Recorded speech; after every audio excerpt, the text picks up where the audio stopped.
하나님이 정말 참 재미있으신 분이신 것 같습니다. 제가 원래 저번 주 학생의 헌신 예배 때 말씀을 전하기로 했었는데 프란체스코 교황이 오신 그날 저희 둘째 이모가 주님의품으로 가셨거든요.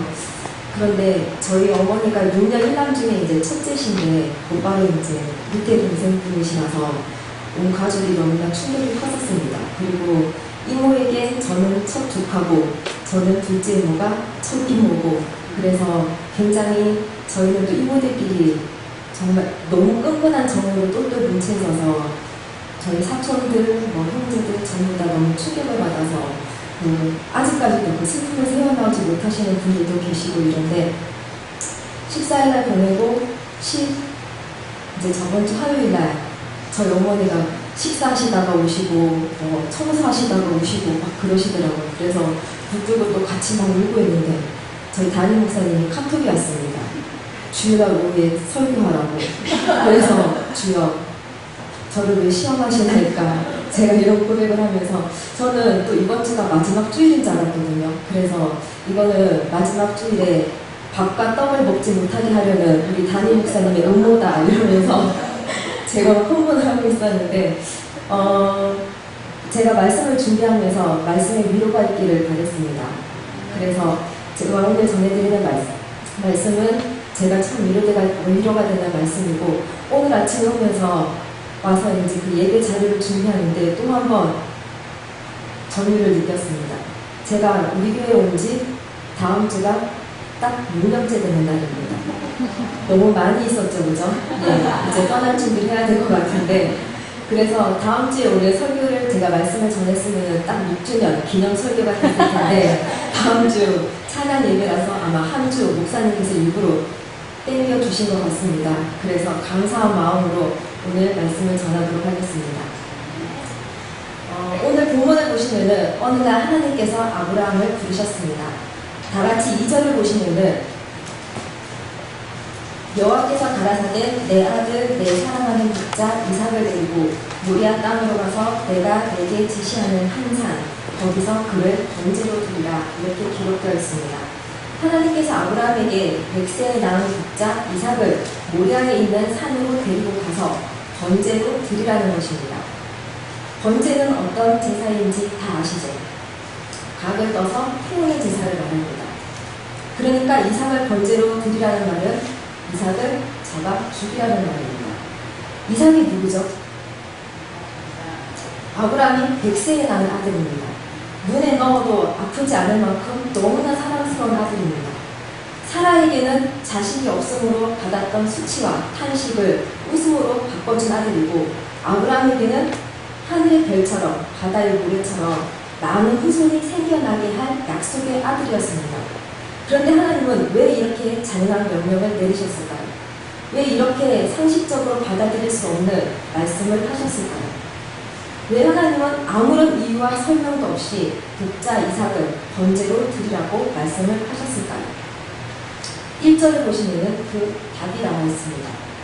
그 이후에 하나님이 아브라함을 시험하시려고 그를 부르시되 아브라함아 하시니 그가 가로되 내가 여기 있나이다. 그러니까 하나님은 아브라함을 시험하시기 위해서라는 겁니다. 여러분 사탄도 시험하고 하나님도 우리를 시험하십니다. 그런데 사탄의 시험을 영어로 템테이션, 유혹이라고 하고 하나님의 시험을 테스트라고 말합니다. 시험을 좋아하는 사람은 아무도 없습니다. 혹시 시험 좋아하시는 분들 계십니까? 막 시험을 보는 날이 기다려지고 시험만 생각하면 가슴이 뭉클해지고 어떻게 하면 내가 빨리 시험을 쳐서 이 기쁨을 누릴까 이렇게 생각하는 사람은 아마 한 명도 없을 것 같습니다. 학창시절 이렇게 되돌아보면 가장 즐거웠던 날이 시험 끝난 날입니다. 결과를 떠나서 얼마 전에 생활의 달인이라는 프로그램 재방송하는 것을 봤는데 거기에 93세 된 장아찌의 달인 할머니께서 나오셨습니다. 근데 그 할머니께서 굳이 이 소금물을 맛을 보지 않아도 손가락 2개만 담가봐도 이 소금물의 농도가 얼마인지를 다 알아차리시는 분이십니다. 그래서 그 제작진에서 믿을 수 없다. 그래서 시험을 치겠다. 이러니까 할머니가 화를 막 내시더라고요. 내가 학생 다니는데 왜 시험을 쳐야 된다고. 근데 결국에는 맞추셨습니다.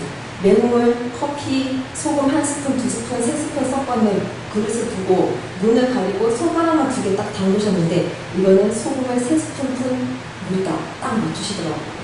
그래서 시험에 통과하셨다고 굉장히 기뻐하시는 모습을 봤거든요. 90세가 넘은 할머니에게도 시험은 부담스러운 것입니다.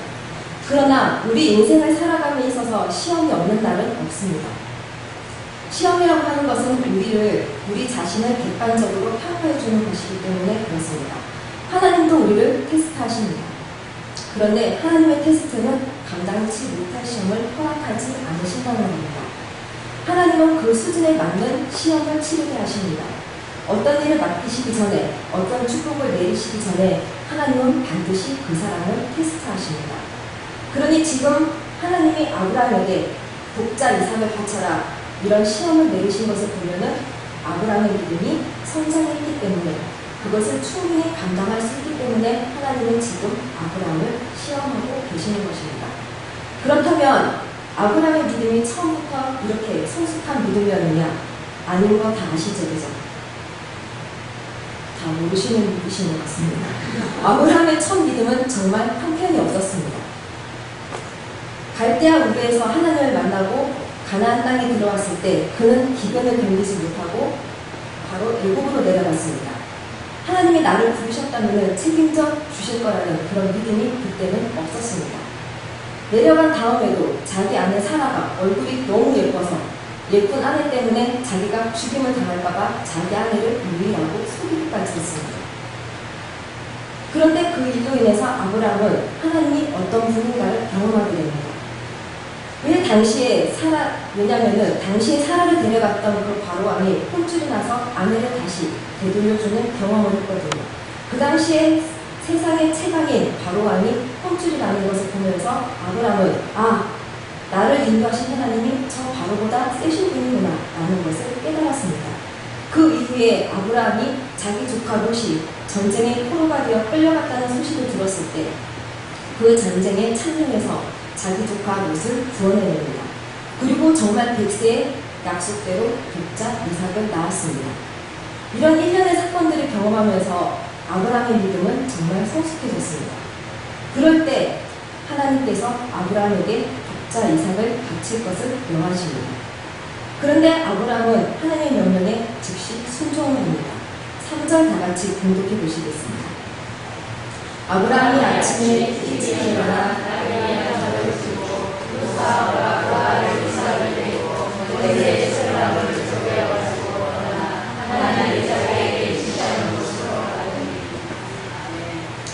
하나님은 자세히 보시면은 아브라함에게 순종의 시간을 말씀하지 않으셨습니다.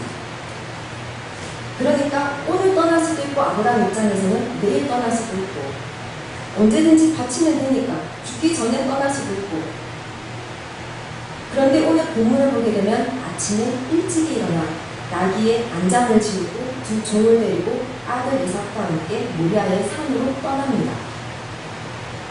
왜 그랬을까요? 왜 미루지 않고 아침 일찍 일어나 떠났을까요? 즉시 순종하지 않으면 시간이 흐를수록 순종하기가 어렵다는 것을 아브라함은 알고 있었는 것 같습니다. 엄밀한 의미에서의 순종은 즉각적인 순종입니다. 우리가 많은 경우에 하나님의 뜻을 알면서도 실패하는 경우가 뭐냐면 즉각적으로 순종하지 않기 때문에 그렇습니다. 아브라함은 아침 일찍 아들을 데리고 떠났습니다. 그때 아브라함의 마음이 어땠을지 짐작이 되십니까? 성경을 보게 되면은 번제에 쓸 나무를 쪼개었다고 되어 있는데 자기 아들을 태울 번제에 쓸 나무를 쪼갤 때 아마 아브라함의 마음은 같이 쪼개졌을 것 같다는 예상을 한번 해봅니다. 아무튼 아브라함은 사랑하는 아내와 상의도 하지 않고 아들을 데리고 떠납니다. 왜 사라와 의논을 하지 않았을까요?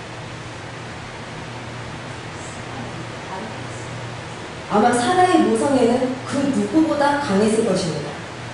내가 어떻게 낳은 아들인데, 그죠? 사라가 동의할 리가 없겠죠, 그죠?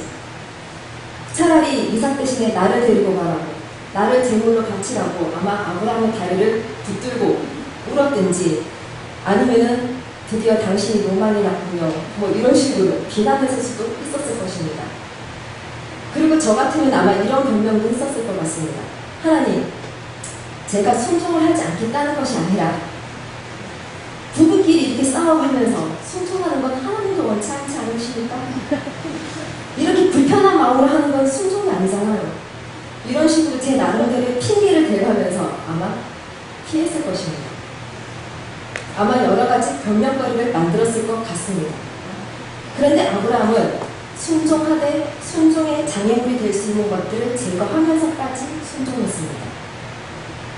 그게 뭐냐면 아침 일찍 떠났다는 것, 아내와 상의를 하지 않았다는 것. 하나님이 우리에게 요구하는 순종은 자기 논리에 맞기 때문에 순종하는 것이 아닙니다. 자신의 생각과 느낌이 맞기 때문에 순종하는 것이 아닙니다. 아브라함은 자기 생각을 버리고 하나님의 말씀을 따랐습니다. 자, 아브라함이 아들 이삭을 데리고 사흘 길을 걸어서 모리아에 있는 산에 도착했습니다. 그리고 아들이 묻습니다. 7절을 보게 되면 이삭이 이렇게 묻죠. 아버지, 불과 나무는 여기 있는데 번제한 어린 양은 어디 있나이까? 이 질문을 듣는 순간 아브라함의 심정은 빗으로 꽂은 것처럼 아팠을 것입니다. 그때 아브라함이 뭐라고 했느냐? 8절을 다 같이 보시겠습니다. 하나님이 자기를 위하여 친히 준비하시리라 하고 두 사람이 함께 나아가서. 이 말은 아브라함이 무심코에 뱉은 말이 아닙니다. 정말 아브라함은 하나님이 자신을 위하여 친히 준비하실 것을 믿었어요. 5절을 보게 되면 더 분명해집니다. 저희가 가지고 있는 5절에는 이에 아브라함이 사람에게 이르되 너희는 나귀와 함께 여기서 기다리라. 내가 아이와 함께 저기 가서 방비하고 너희에게로 돌아오리라 라고 기록이 되어 있는데 개역 개정 성경을 보게 되면 더 정확하게 이렇게 기록되어 있습니다. 이에 아브라함이 종들에게 이르되 너희는 나귀와 함께 여기서 기다리라. 내가 아이와 함께 저기 가서 예배하고 우리가 너희에게로 돌아오리라 하고 너희에게로 앞에 우리가라는 단어가 더 하나 포함되어 있습니다. 자, 아브라함이 모리아산 정상을 향하여 올라갈 때 두 종한테 말합니다. 우리가 돌아오리라. 아들을 죽이고 나 혼자 돌아오겠다가 아니라 아들과 함께 우리가 돌아오리라. 이렇게 말을 했습니다. 이것을 보게 되면 내 아들이 불에 타 없어진다고 해도 100세의 아들을 주신 창조주 하나님께서 내 아들을 다시 살려서라도 다시 돌아오게 해줄 믿음이 아브라함에게는 있었다는 것입니다. 네. 이것이 아브라함의 믿음이었습니다. 무엇을 근거에 두고 이렇게 말합니까? 다 같이 히브리서 11장 17절에서 19절 말씀을 한번 찾아보시겠습니다. 히브리서 11장 17절에서 19절.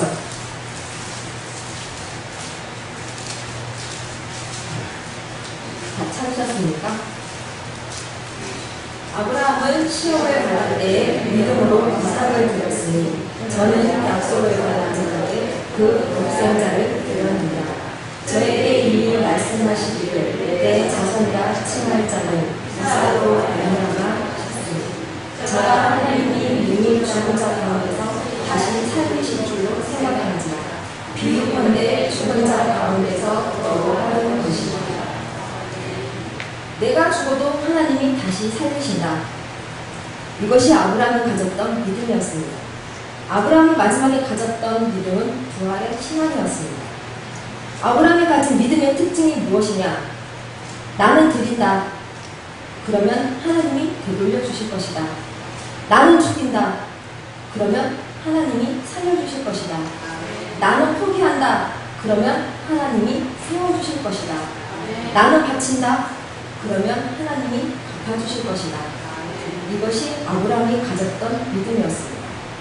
믿음으로 산을 오른 아브라함은 제단을 쌓고 장작더미를 올려놓은 다음에 그 아들을 결박하여 그 제단 위에 내려놓습니다. 저는 이 말씀을 묵상하면서 순종은 내려놓음이라는 것을 깨달았습니다. 순종은 곧 내려놓음입니다. 아들을 제단 위에 내려놓고 손에 칼을 쥐고 아들을 향해 내려치려고 할 때 아브라함의 마음이 어땠을까요? 더구나 이삭이 따지지도 않았습니다. 묻지도 않고 따지지도 않았습니다. 진짜 도망가지도 않았어요. 순순히 결박을 당합니다. 이때 나이를 추정해보면 이삭은 15살에서 17살로 예상을 해보고요. 아브라함은 115세에서 170세의 나이로 예상을 한번 해봅니다. 힘으로 상대가 됐을까요? 15살 아들과 115살의 아버지야. 아브라함의 힘으로는 절대 이삭을 결박할 수가 없었겠죠.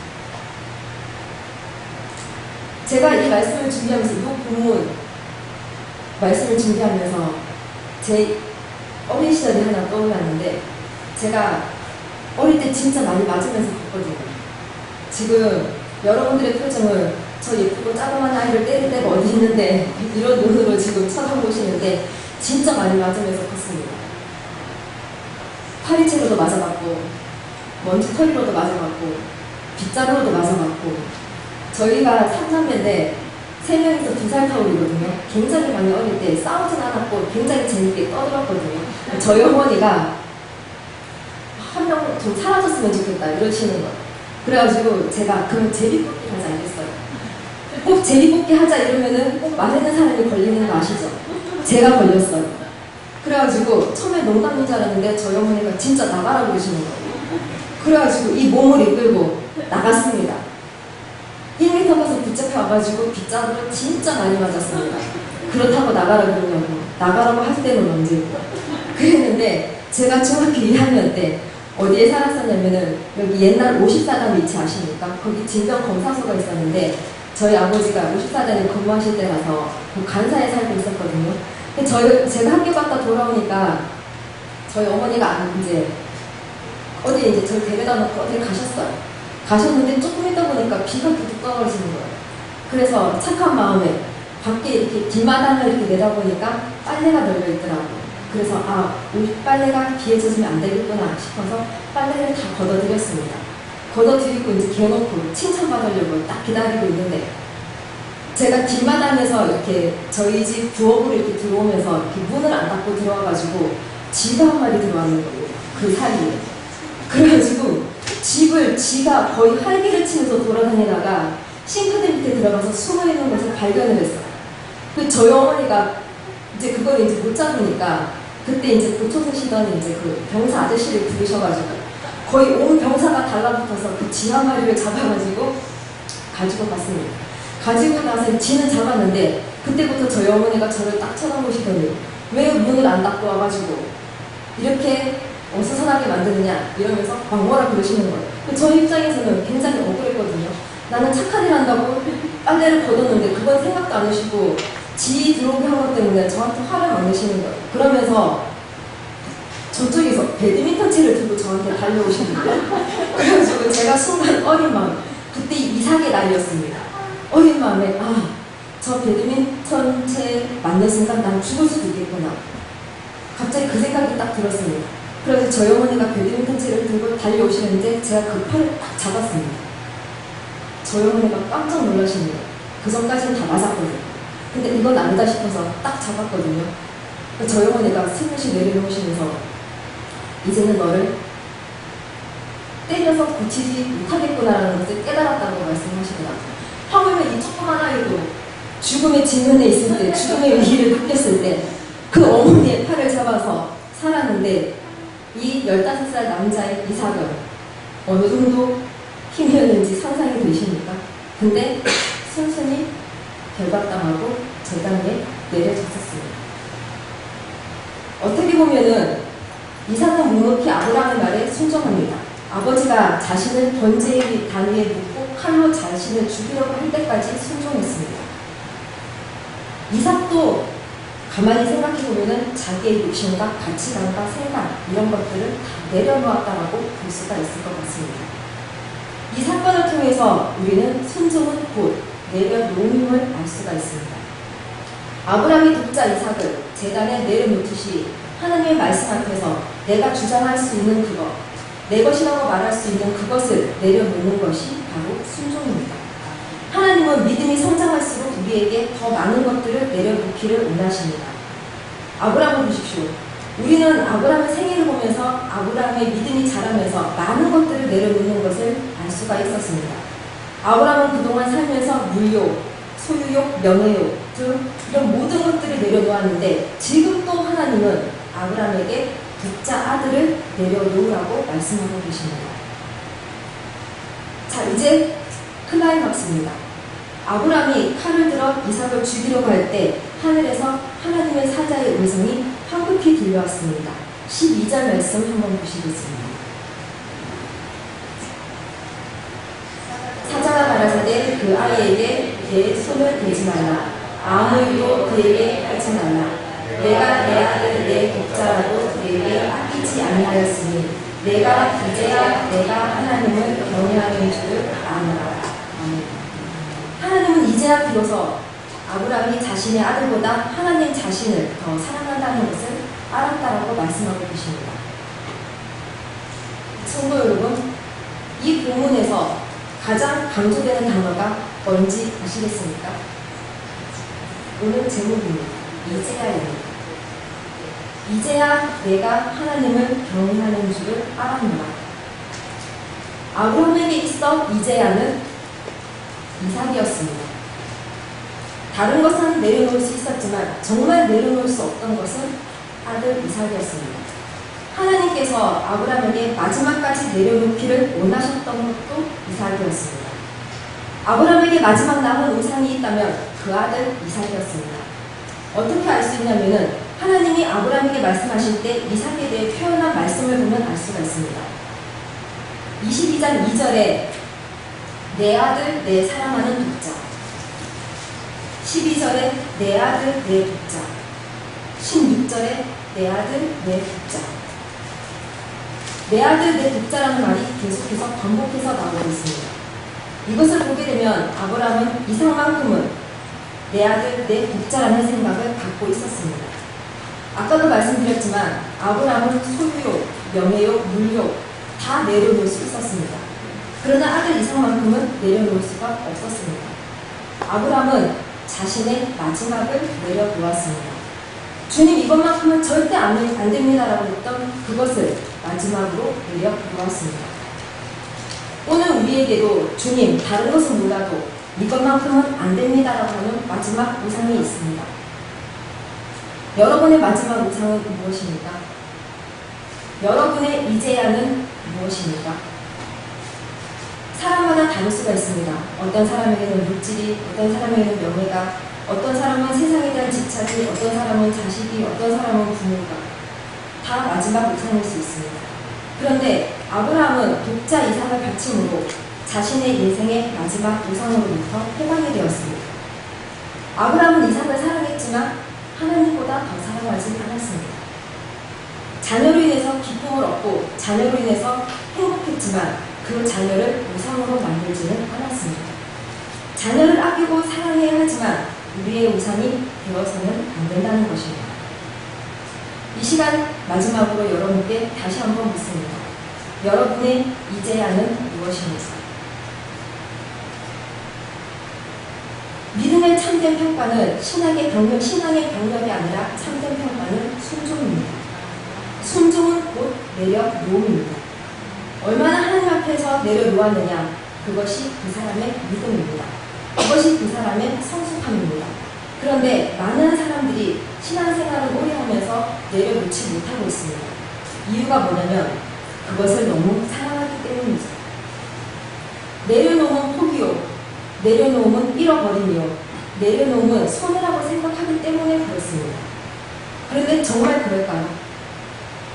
겉으로 보면은 진짜 말 그대로 내려놓는 것은 포기고 잃어버림이고 손해일 수 있습니다. 그러나 결과적으로 보면 그렇지 않다는 것입니다. 내려놓음은 새로운 시작이요, 내려놓음은 우리를 위해 준비해 두신 풍성함의 시작임을 기억하시면서 이제야를 내려놓으신 우리 일신 가족 모두에게 하나님의 크신 축복이 함께 하시기를 주님의 이름으로 소망합니다.